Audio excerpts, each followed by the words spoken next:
नमस्कार किसान साथियों। जैसे ही धान की जो बालियां हैं वो बाहर निकल रही है, इस समय आप किसान साथी देख पा रहे हो कि आपकी बाली के ऊपर हल्के ब्राउन रंग के या फिर जो काले रंग के धब्बे हैं वो दिखाई दे रहे हैं। हो सकता है कि कुछ वैरायटी के अंदर ये जो बीमारी है वो ना देखने को मिले।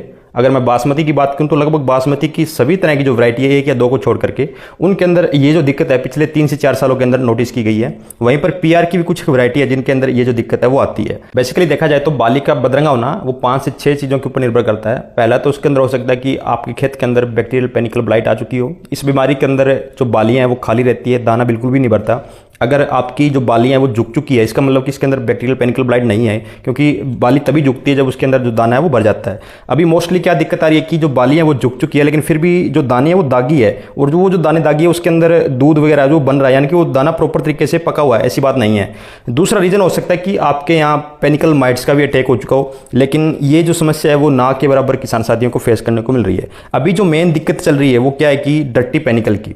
डर्टी पेनिकल के अंदर होता क्या कि आपकी जो बालियाँ हैं उसके अंदर जो दूध वगैरह वो भी बनेगा, बालियाँ झुक जाएगी और उसके ऊपर हल्के आपको ब्राउन कलर के दाग या फिर जो धब्बे वो दिखाई देंगे, जैसे कि आप वीडियो के अंदर भी देखते आ रहे हो। डर्टी पेनिकल एक फंगस जनित बीमारी है। जैसे ही हमारा इन्वायरमेंट के अंदर चेंजेस आते हैं, टेम्परेचर कम या फिर ज़्यादा होता है, रात के समय आप देखते हो कि ओस वगैरह आती है, फिर दिन में टेम्परेचर हाई चला जाता है, उस वजह से इस डर्टी पेनिकल के ऊपर करीबन 5 से 6 फंगस है वो कार्य करती है। अकेला ये कभी भी जो फंगस है इस बीमारी को नहीं फैलाती। 5 या 6 फंगस में से जिस भी फंगस को लगे कि अभी जो हमारा टेम्परेचर है वो अनुकूल है, फिर जाकर के आप छिलका जब देखते हो दाने का ऊपर वाला बड़ा मुलायम सा होता है, जब बाहर निकलता है तो इसको इफेक्ट करती है सबसे पहले।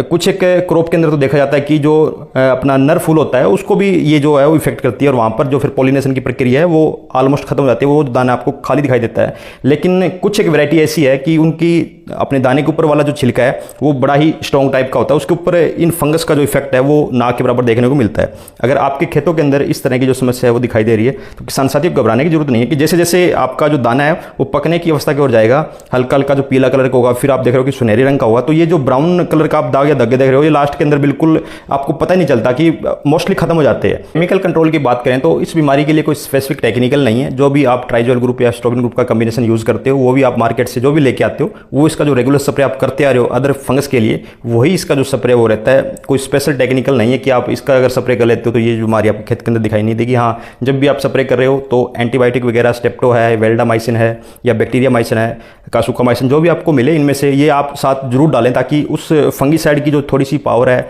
वो बढ़ जाए। उम्मीद करता हूँ किसान साथियों जानकारी आपको अच्छी लगी होगी। धन्यवाद।